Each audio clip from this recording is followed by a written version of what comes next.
The Selfish Path to Romance. Download Chapter 1 for free at drkenner.com.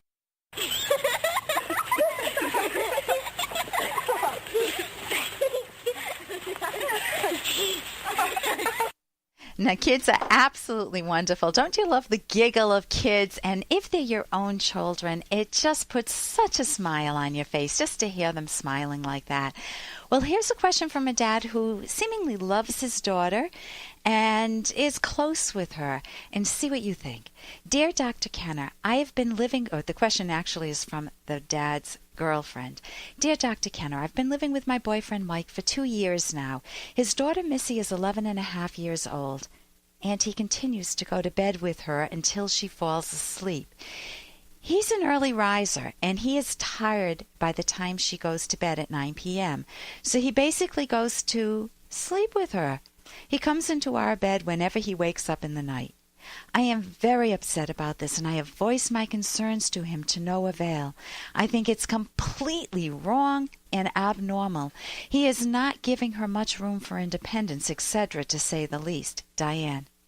Okay, Diane, you know, the big thing that comes to mind when you think of a dad in bed with his 11-year-old daughter is sexual abuse.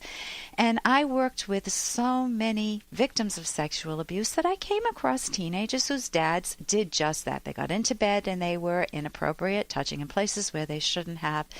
And I am going to assume that that is absolutely not the case here. You obviously need to rule that out, but if you have no other symptoms, symptoms from your from Missy, from his daughter, and there's nothing else going on, I am going to assume that he is a wonderful dad and that he does what my parents did. They would cuddle in bed with us and let us talk right before we went to sleep.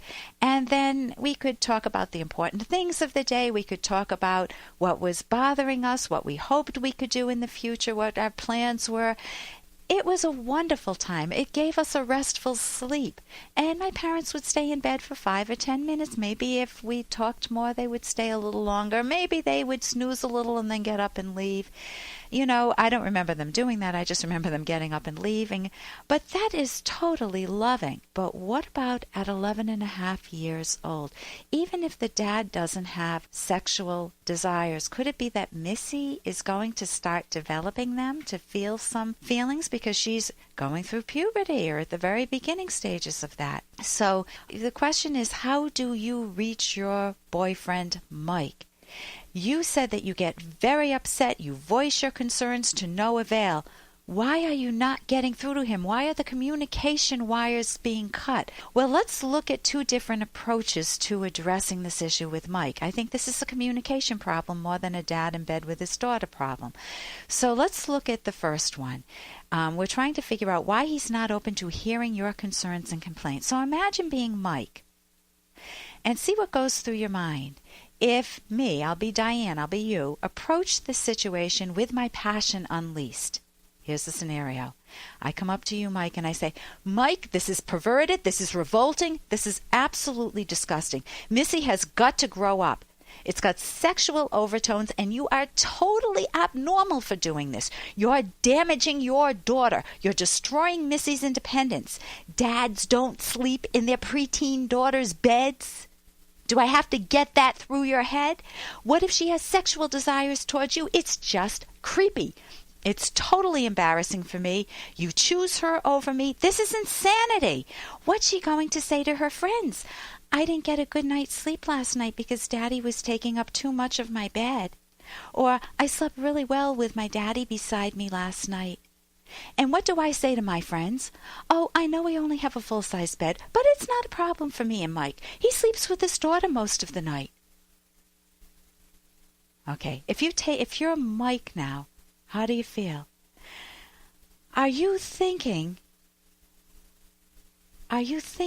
oh yes, I see that Diane is making some salient points here. She's right for unleashing her anger at me. I am entirely wrong, perverted, abnormal. I will change starting tonight. Oh yes, and I want to thank her for her insightful input. I don't think so. If you're like most people, you'll be thinking, oh, here she goes again. Who wants to get into bed with that hothead? Diane is so damn critical. She makes a big deal over nothing. She's always trying to pull me away from Missy. I can't deal with her jealousy, her threats, and her rants. She's so destructive. Notice here, how you state the problem really matters. So overstating the issue and stating it with character attacks, Diane, backfires. It's like hitting Mike with a club. Bad dad, bad dad, bad dad. So you need another approach. You can come up to him. You can, address him at a time when he's got some downtime and when he seems like he's ready to listen, not when he's in the middle of a big project or when he's listening to a game of where his favorite team's about to win or lose. But find a good time and ask him, is this a good time for you? And if he says yes, you say, honey, I know you love Missy and she's enjoyed the closeness with you. I've mentioned this before in a huff, and I think I've been unfairly critical of you. Believe me, you will have his ear at that moment. I hope that you'll consider coming to bed with me at night. I miss the closeness. I miss our opportunities to hug and to cuddle together, or to talk as you drift off to sleep. You go to bed so early, you wake up so early that I miss those moments with you. Now that's appealing to something nice. You want time with him. You're not accusing him of being a sexual pervert. Then you want to shift the focus. You could do this at a separate time or you could do it at the same time, Diane. You could say to Mike, I wonder if you've asked yourself what the benefit to Missy might be if you're continuing to sleep with her and what the drawbacks might be. Mike, just to give it some serious thought, you love Missy so much that I think she deserves your most thorough thinking on this. You want to think long range. Is this good for Missy or not that I crawl into bed with her? And I wouldn't use the word crawl, but that I cuddle in bed with her and sleep with her. And then you may throw out some possibilities, Diane. You can tell Mike, you may tell yourself it does no harm. It's nurturing. She's my baby and will always be my baby.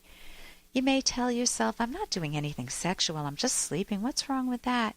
You may feel protective of her. You may feel some guilt. I'm working most of the day and I want to spend whatever time I have with my daughter. I feel guilty about the divorce and want to make up for it. And it may even be a way to holding on to your past relationship with your wife. Or you may come from childhood origins. My parents never pampered me, never put me to bed, so I'm giving Missy what I missed out on in my childhood. It may even reflect our relationship, Mike. I don't want to get into bed with Diane. She's so critical of me, or she expects me to perform and I'm too tired, or I don't feel at home with her. So, Mike, you may just want to give it some more thought. Touch base with me. I'd appreciate continuing to talk about this after you've given it some thought. Now, my guess is you will reach him. The communication wires will not be cut when you approach a partner like this. So you want to also ask yourself, what's your romantic life been like with Mike over the past few years? Is it progressing, stagnating, hovering, or going down the tubes? And what you want, what do you love about Mike? And part of it may be his good relationship with his daughter, and you want more of that for yourself. So I'm Dr. Ellen Kenner. You're listening to The Rational Basis of Happiness. Call me anytime you want with your calls and questions. You can jot down my number toll free, 1-877-DRKENNER. That's toll free, 1-877 Kenner. And my website is drkenner.com, DRKENNER.com. If you're all alone, pick up the phone and call. Hey, Michelle, how was PTA tonight? Great, except for math. Jamie's math teacher says that she failed her last algebra exam. It was the same with our Kevin. But thanks to Math Made Easy, he's made a complete turnaround. How does it work? Math Made Easy engages students with easy-to-follow explanations. Over 1 million students have boosted their grades thanks to Math Made Easy. Math Made Easy. Here's the number. It's 1-800-USA-MATH. Or you can visit mathmadeeasy.com. 1-800-USA-MATH. Here's an excerpt from The Selfish Path to Romance by psychologist Drs. Kenner and Locke. Here are two important personality traits valuable in romance: being open and being conscientious. Openness applies especially to emotional openness and the willingness to share one's deepest values and feelings with the other. If one partner refuses to do this out of fear or is unable to do this due to poor introspective skills, then the other partner necessarily feels cut off from the deepest layers of the closed partner's soul. This severely limits emotional intimacy and closeness and undermines visibility. However, openness does not mean your partner should act as your therapist. Another important trait is conscientiousness. For example, being responsible about one's money, work, promises, chosen obligations, and health. Download Chapter 1 for free at drkenner.com, and you can buy the book at amazon.com.